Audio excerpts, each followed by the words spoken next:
আমার স্ক্রিনে দেওয়া দেখতে পাবেন আজকে এমন একজন ইউটিউবার ভাই আসিফ ভাইকে নিয়ে এত রকমের বাজে কথা, এত রকমের বাজে মন্তব্য যা আমার জীবনে কখনো শুনি নাই। একজন মুসলমানের মুখে এমন কথা কি করে প্রকাশ পায়, কি করে শোভা পায়, এটা আমার বুঝে আসে না।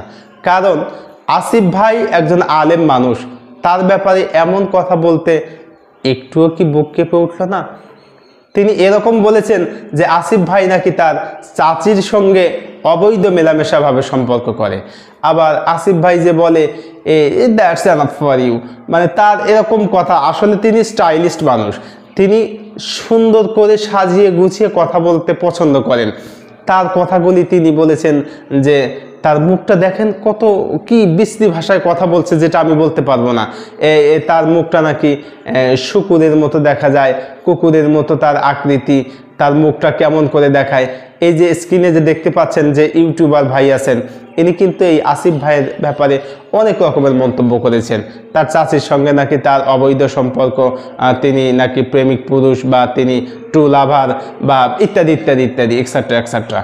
তাহলে আমরা এই যে ইউটিউবার ভাই যে আছে, এই ইউটিউবার ভাই যে কথাগুলি বললেন এই যে আসিফ ভাই সম্পর্কে, শুধু কি চ্যানেলের ভিউ বাড়ানোর জন্য এই কথাগুলি বললেন, নাকি আসলে তাকে গীবত করানোর জন্য, তাকে হেট করার জন্য, বা তাকে ছোট করার জন্য কথাগুলি বললেন? আজকে আমার একটাই প্রশ্ন এই ইউটিউবার ভাইয়ের কাছে, যে আপনি যে কথাগুলি বললেন একজন আলেমের ব্যাপারে, এইভাবে কথাগুলি বলা আপনার মোটেও ঠিক হয় নাই। এই আলেমের ব্যাপারে আপনাকে এইভাবে কথা বলার অথরিটি কে দিয়েছে? আপনি যে আলেমের বিরুদ্ধে কথা বলছেন, আপনি জানেন যে একজন আলেমের সম্মান কত? একজন আলেমের সম্মান আল্লাহ পাক নিজেই দিয়েছেন, আর আপনি তো কিছুই না মিয়া। আর আপনি এই আলেমের সম্পর্কে এত, একজন মেয়েকে দেখে যদি তুমি মানসিক শান্তি পাও, দ্যাটস এনাফ ফর ইউ। আজকে একটা বিষয় নিয়ে আপনাদের সামনে কথা বলবো, যেটা সোশ্যাল মিডিয়াতে খুবই ট্রল হচ্ছে।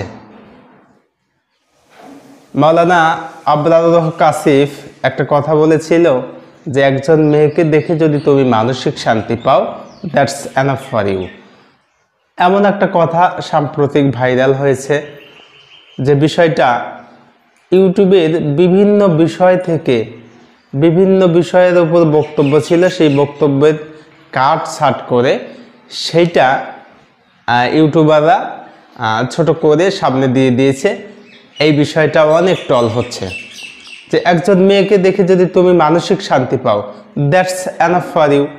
এমন কথা তিনি বলেছে, ঠিক আছে, কিন্তু এই কথাটা শুধু এই কথার উদ্দেশ্য নয়, বরং এই কথার আগে এবং পিছনে অনেকগুলি কথা আছে, যেটা আমরা শুনি নাই এবং জানি নাই। আমরা জাস্ট শুধু এই দ্যাটস এনাফ ফর ইউ এটা নিয়ে আমরা পড়ে আছি।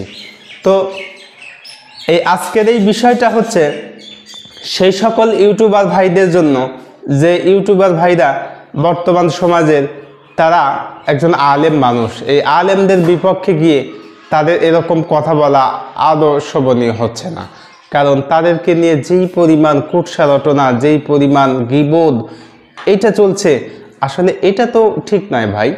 কারণ আপনি ইউটিউবার, আপনি কাট ছাট করে সেটা ছেড়ে দিবেন, আপনি আগের অংশ পিছনের অংশ দিবেন না, এটা তো হতে পারে না।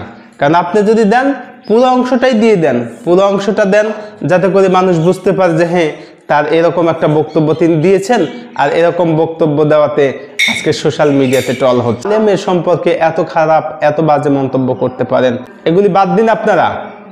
বিশেষ করে ইউটিউবার ভাইকে বলছি, আপনি এগুলি বাদ দিন। আপনি আলেমদের সাথে থাকেন, আলেমদের সঙ্গে থাকেন, আলেমদের সাথে ভালো ব্যবহার করেন। আলেমদের সাথে আপনি যদি চলাফেরা করেন, আল্লাহ রাব্বুল আলামিন চাইলে আপনাকে এই আলেমের কারণে আপনাকে সম্মান বাড়িয়ে দিতে পারে। এমনকি এই আলেমের সাথে থাকার কারণে আল্লাহ আপনাকে মাফ করতে পারে। আল্লাহ রাব্বুল আলামিন সকলকে বোঝার মতো তৌফিক দান করুন। আসসালামু আলাইকুম ওয়া রাহমাতুল্লাহ।